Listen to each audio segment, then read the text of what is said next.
नमस्कार, स्वागत आहे तुमचं आम्ही सातारकर किचनमध्ये। आज आपण बनवूया झणझणीत चमचमीत मिरचीची भाजी। हिरव्या मिरचीची भाजी आज आपण इथं बनवत आहोत। ठेचा तर आपण नेहमीच करतो, मिरची खरडा आपण नेहमीच करतो, पण अशा पद्धतीने एकदा वेगळ्या पद्धतीने तुम्ही मिरचीची भाजी करून पहा। अगदी तुमच्या घरामध्ये भाजी जर नसेल किंवा भाजी खायचा कंटाळा आला, चटपटीत झणझणीत असं काही खाऊसं वाटलं तर मला वाटतं नक्कीच अशा पद्धतीने तुम्ही मिरचीची भाजी करून पहा। ज्वारीची भाकरी, बाजरीची भाकरी, अगदी वरण भातासोबत तोंडी लावण्यासाठी हा खरडा अगदी अप्रतिम आणि झणझणीत रेसिपी आहे। चला तर वेळ न घालवता साहित्य कृती पाहूया। इथं आपण 10 ते 12 मिरच्या घेतलेल्या आहेत आणि ह्या मिरच्या मी मिक्सरला जाडसर अशा वाटून घेतलेल्या आहेत। जास्ती बारीक केलेल्या नाही आहेत किंवा जास्ती जाड ठेवलेल्या नाहीत। 2 चमचे शेंगदाण्याचा कूट घेतला, चवीनुसार मीठ घेतलं, अर्धा चमचा जिरं घेतलेलं आहे, अर्धा चमचा इथं धणे पावडर घेतली आणि 1 चमचा आपण तीळ घेतलेले आहेत।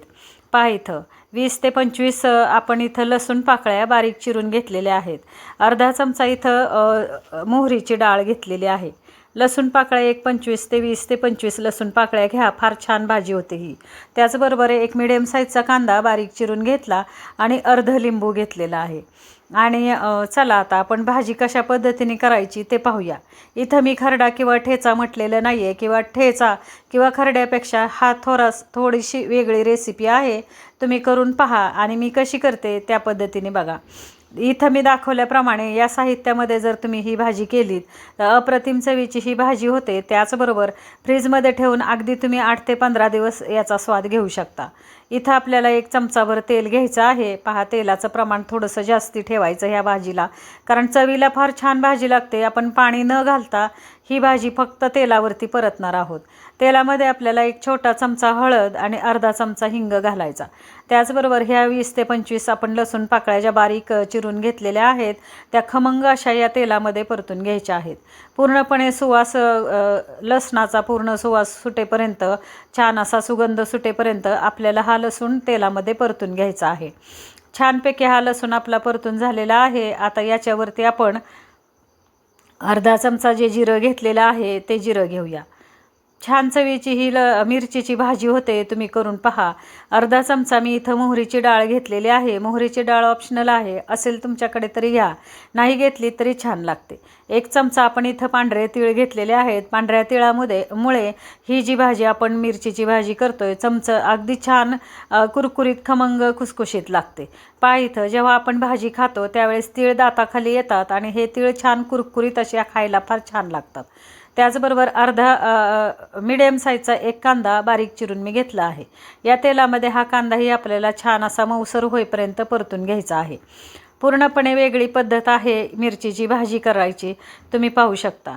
तिखट मिरच्या मी इथं घेतलेल्या आहेत, पण कमी तिखटाच्या मिरच्याही घेऊन तुम्ही अशा पद्धतीने ही भाजी करू शकता। घरामध्ये काही भाजीला नसेल किंवा अगदी भाजी करायचा कंटाळा आला तर तुम्ही अशा पद्धतीने ही भाजी करून 8-15 दिवस फ्रीजमध्ये जर ठेवली तर अगदी जेवणाच्या वेळेला तुम्ही ह्याचा भाकरी चपातीबरोबर स्वाद घेऊ शकता। आता आपण ज्या मिरच्या मिक्सरला जाडसर कुटून घेतलेल्या आहेत वाटून, त्या मिरच्या भाजीमध्ये घेऊया। पहा इथं फार छान चवीची ही भाजी होते आणि हे जे आहे हा संपूर्ण 5 ते 7 मिनिट आपल्याला ही भाजी छान अशी परतून घ्यायची आहे। इथं मी लोखंडी कढई घेतलेली आहे आणि लोखंडी कढईमध्ये ह्या भाजीचा स्वाद फार छान येतो। चवीनुसार मीठ घ्यायचं आहे आपल्याला आणि मीठ घेऊन छान असं ही भाजी एकदा परतून घ्यायची आहे। पहा इथं सुंदर चवीची ही भाजी होते। जर तुम्हाला आवडत असेल तर एखादा टोमॅटो जर तुम्ही घातलात ह्याच्यामध्ये तरी ही छान भाजी होईल, पण टोमॅटोची भाजी ही जास्ती दिवस टिकणार नाही। त्याच्यामुळे तुम्हाला जर भाजी ही टिकवायची असेल, 8-15 दिवस जर फ्रीजमध्ये ठेवायची असेल तर मला वाटतं टोमॅटो न घालता ही भाजी करा आणि पटकन संपवायची असेल तर टोमॅटो घालून करा। त्याचबरोबर पावडर मसाले आपण इथं घेऊया। धणे पावडर घेतलेले आहे अर्धा चमचा आणि 2 चमचे मी भाजलेल्या शेंगदाण्याचा कूट घेतलेला आहे।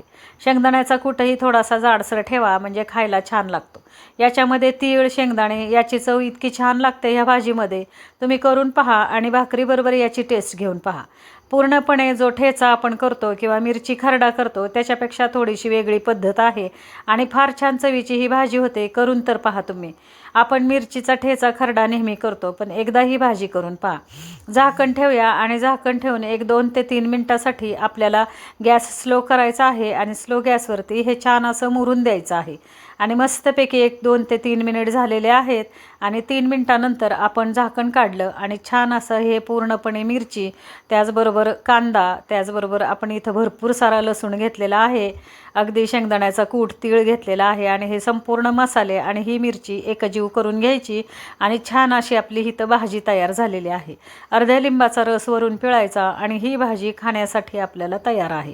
करून पहा, खाऊन पहा. रेसिपी आवडल्यास चॅनल लाईक करा, शेअर करा आणि सबस्क्राईब करा. अशाच झणझणीत रेसिपी पाहण्यासाठी आम्ही सातारकर चॅनलला सबस्क्राईब करा आणि भेट देत राहा. हे पहा आणि ही भाजी पूर्णपणे तयार आहे. आता आपण एका प्लेटमध्ये काढून घेऊया. एखाद्या डब्यामध्ये, प्लेटमध्ये किंवा हवाबंद तुमच्याकडे जार असेल त्याच्यामध्ये ही भाजी 8 ते 15 दिवसासाठी फ्रीजला फार छान राहते. तुम्हाला जेव्हा खायची असेल तेव्हा फ्रीजमधून काढून भाकरीवरती घ्या आणि छान असा भाकरी आणि भाजीचा स्वाद घ्या. त्याचबरोबर वरण भाताबरोबर तोंडी लावण्यासाठी ही फार छान चवीला लागते. तुम्ही करून पहा. सुंदर अशी चवीची ही हिरव्या मिरचीची भाजी आपली तयार आहे. करून पहा, खाऊन पहा. रेसिपी आवडल्यास चॅनल लाईक करा आणि नक्की सबस्क्राईब करा आणि खुश रहा, आनंदी रहा आणि खात रहा. धन्यवाद मंडळी.